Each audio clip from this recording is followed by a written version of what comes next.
3.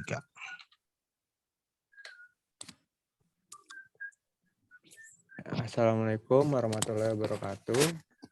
Kami dari kelompok 3. Di sini kami akan mempresentasikan mengenai software auditing. Bersama saya Amada Kurnia Ramadan dan rekan saya Hadi Leonard dan rekan saya satu lagi Muhammad Sodik Radityo. Boleh di next.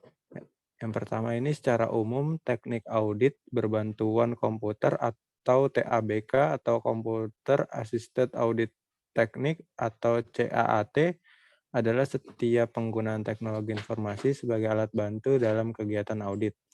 TABK juga dapat didefinisikan sebagai penggunaan perangkat dan teknik untuk mengaudit aplikasi komputer, serta mengambil dan menganalisa data. Kebutuhan untuk menggunakan TABK dalam pekerjaan audit ini semakin meningkat sejalan dengan semakin meningkat penggunaan sistem informasi berbasis komputer sebagai alat utama pengolahan data. Apabila auditor menggunakan teknik audit berbantuan komputer, maka auditor dapat memilih pendekatan yang digunakannya. Apakah untuk menguji pengendalian aplikasi atau melakukan pengujian substantif. Pendekatan berikut adalah untuk pengujian pengendalian aplikasi. Yang pertama itu ada tes data. Metode ini menggunakan data masukan yang telah dipersiapkan auditor dan menguji data tersebut dengan salinan atau kopi dari perangkat lunak aplikasi auditan. Hasil pemrosesan data tersebut akan dibandingkan dengan ekspektasi auditor. Jika ada hasil yang tidak sesuai, mungkin itu suatu indikasi penyimpangan logika atau mekanisme pengendalian.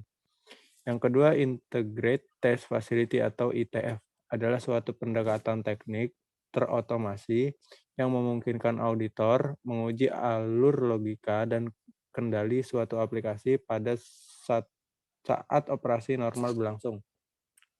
Yang ketiga, Parallel Simulation atau PS. Pendekatan ini mengharuskan auditor untuk membuat suatu program yang menyimulasikan fungsi utama tertentu dari aplikasi yang sedang diuji.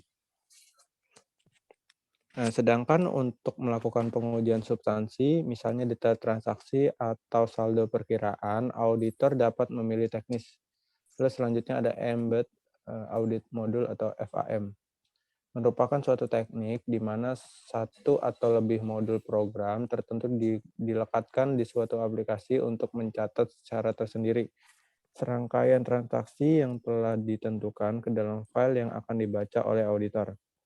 Terus selanjutnya ada Generalized Audit Software atau GAS. Adalah pendekatan yang menggunakan suatu perangkat lunak tertentu yang dimanfaatkan untuk menyeleksi, mengakses, mengorganisasikan data untuk kepentingan pengujian substantif. Pendekatan ini memungkinkan auditor untuk mengakses dan mengambil berbagai file data ke dalam komputernya, untuk kemudian melakukan berbagai pengujian yang diperlukan. Pendekatan ini merupakan teknik yang paling populer karena relatif lebih mudah sehingga tidak membutuhkan kemampuan teknis komputasi yang cukup mendalam. Nah, selanjutnya akan dijelaskan oleh rekan saya, oleh Hadi Leonard. Terima kasih. Baik, terima kasih. Kelompok kami akan membahas mengenai software auditing yang sangat bisa dibilang sangat mudah digunakan, yaitu Microsoft Excel. Di sini saya ambil contoh, misalkan ada sebuah data berupa teks, berupa data CSV yang berisi dengan transaksi yang akan kita lakukan pengeditan. Nah, data ini akan kita masukkan ke dalam Excel. Untuk selanjutnya kita bisa melakukan proses audit.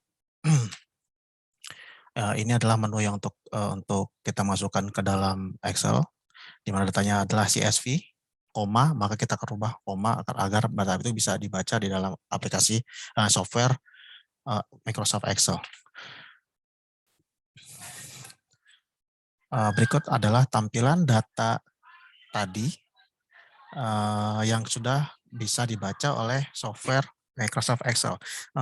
Sebenarnya Microsoft Excel ini secara garis besarnya hanya menggunakan formula untuk melakukan audit.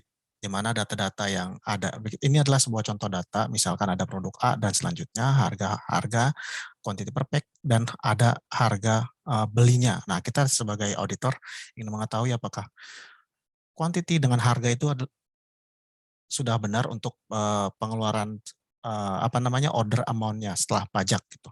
Kita sebagai audit harus mengecek hal tersebut. Dan kita hanya menggunakan formula. Sini sudah seperti tadi saya sudah jelaskan, kita hanya menggunakan formula seperti gambar di bawah. Dia hanya menggunakan formula, kita cek quantity per pack dengan quantity per pack dan quantity order pack.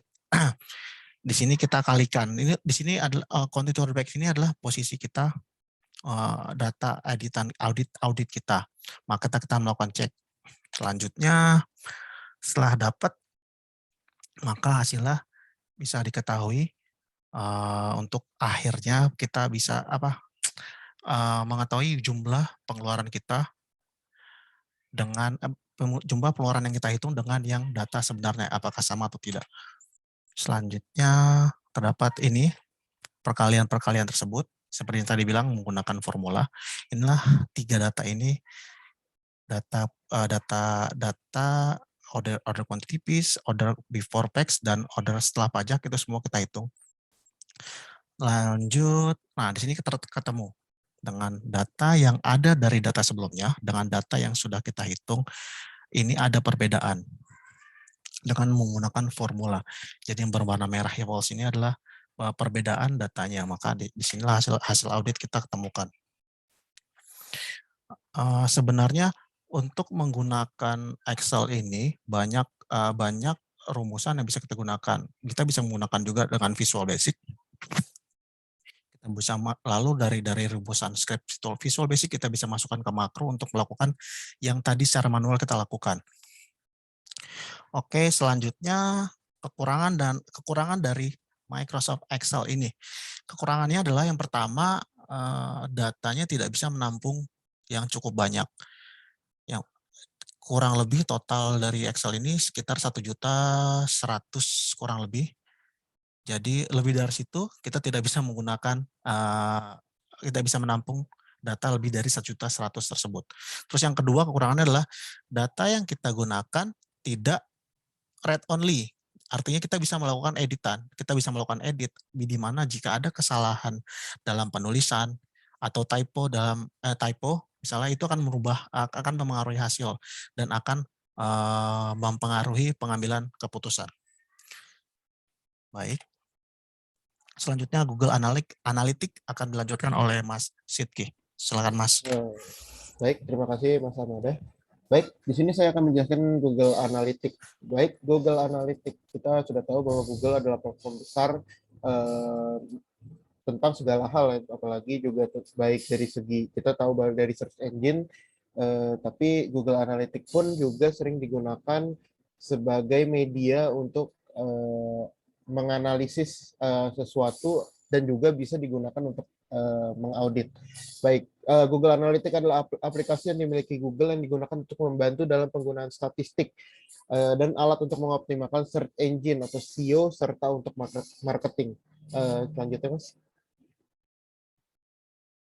Oke, tapi di sini Google Analytics memberikan fitur untuk mengaudit suatu aplikasi.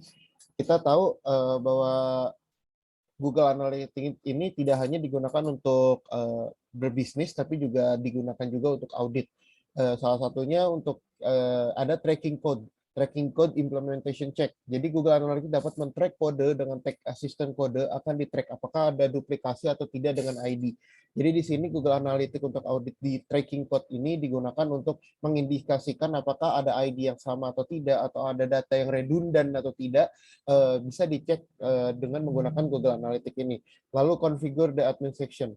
Jadi configure the admin section ini digunakan untuk mendebug sebuah isu atau menghindari data adanya fragmentasi data. Di sini juga digunakan untuk mengecek tentang keamanan dari admin section ini. Jadi Google Analytics memberikan fitur tersebut. Lalu ada juga Analyze Google Analytics Report. Jadi Analyze Google Analytics Report ini untuk mempelajari atau menganalisis data tersebut serta mencari apakah ada loopholes di sana. Begitu. Lanjut ya. Ini tadi yang sudah saya jelaskan, configure admin section dapat menghindarkan hilangnya data dan mengatasi debug. Lanjutnya.